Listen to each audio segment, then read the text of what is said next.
तालिबान का राज। जी हाँ, देखा जा रहा है 15 अगस्त बीते दिन यानी कि अफगानिस्तान में तालिबान ने कब्जा कर लिया है पूरी तरह। और अब अफगानिस्तान पर कब्जे के बाद दहशत का माहौल है। काबुल एयरपोर्ट पर भगदड़ मची, बिना लगेज के एयरपोर्ट पर हजारों लोग भागते दिखे।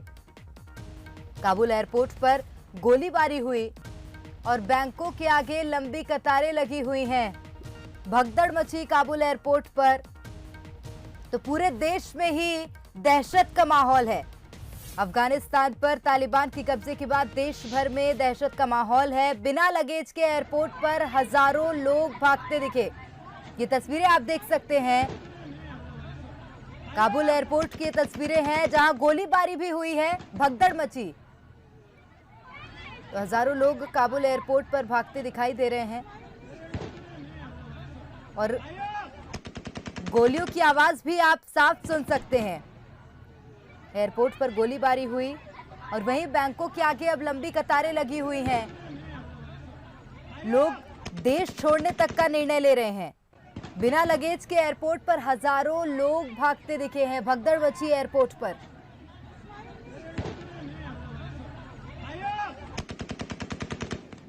तो ये गोलीबारी की आवाजें भी आप सुन सकते हैं। तो अफगानिस्तान पर तालिबान ने कब्जा कर लिया है, जिसके बाद अब दहशत का माहौल है। आपको बता दें, बीते दिन राष्ट्रपति ने भी इस्तीफा दे दिया है अफगानिस्तान के, जिसके बाद उनके देश छोड़ने की खबर सामने आ रही है।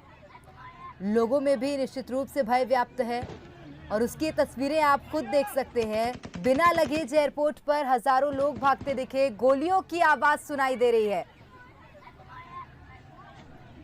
तड़ातड़ गोलियां चल रही हैं और बैंकों के आगे भी लोगों की लंबी कतार लगी हुई है। ये तस्वीरें डराती हैं और ये अफगानिस्तान की तस्वीरें हैं जहां डरे हुए लोग साफ देखे जा रहे हैं।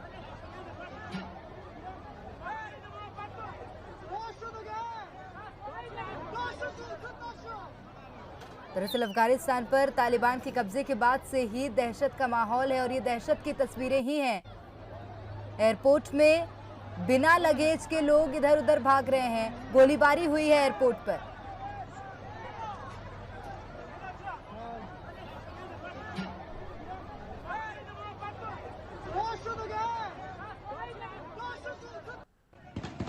तो जहां बीते दिन देश स्वतंत्रता दिवस मना रहा था भारत देश, वहां अफगानिस्तान तालिबान के कब्जे पर होता दिखाई दिया।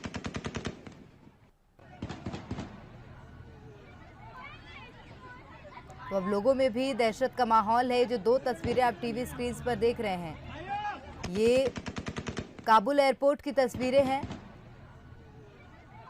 जहां लोग डरे हुए हैं। गोलियों की तड़ातड़ आवाज सुनाई दे रही है और भगदड़ मची एयरपोर्ट पर।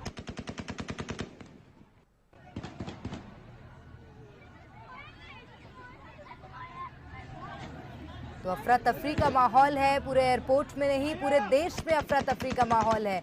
बैंकों के आगे भी लोगों की लंबी कतारें लगी हुई हैं।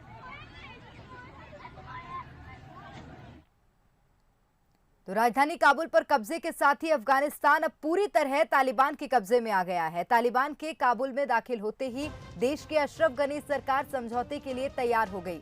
अफगानिस्तान के राष्ट्रपति अशरफ गनी और उपराष्ट्रपति अमीरुल्लाह सालोह ने पद से इस्तीफा देकर देश छोड़ दिया है। अब तालिबान को सत्ता का हस्तांतरण किया जा रहा है।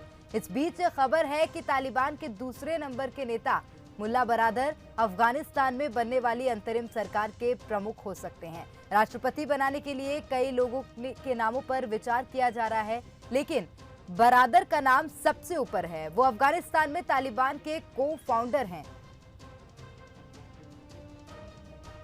तो मुल्ला बरादर अब अंतरिम सरकार के प्रमुख हो सकते हैं। तालिबान के दूसरे नंबर के नेता कहलाते हैं मुल्ला बरादर।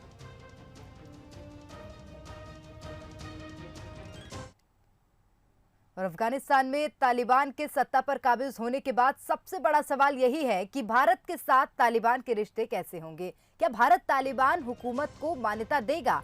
इन चिंताओं के बीच तालिबानी प्रवक्ता जबीउल्लाह मुजाहिद ने कहा कि उनकी सरकार भारत के साथ अच्छे और मजबूत रिश्ते बनाना चाहती है। तमाम राजनयिक भी यहाँ पर सुरक्षित रहेंगे। किसी को भी देश छोड़कर जाने की जरूरत नहीं है। तालिबान ने जोर देकर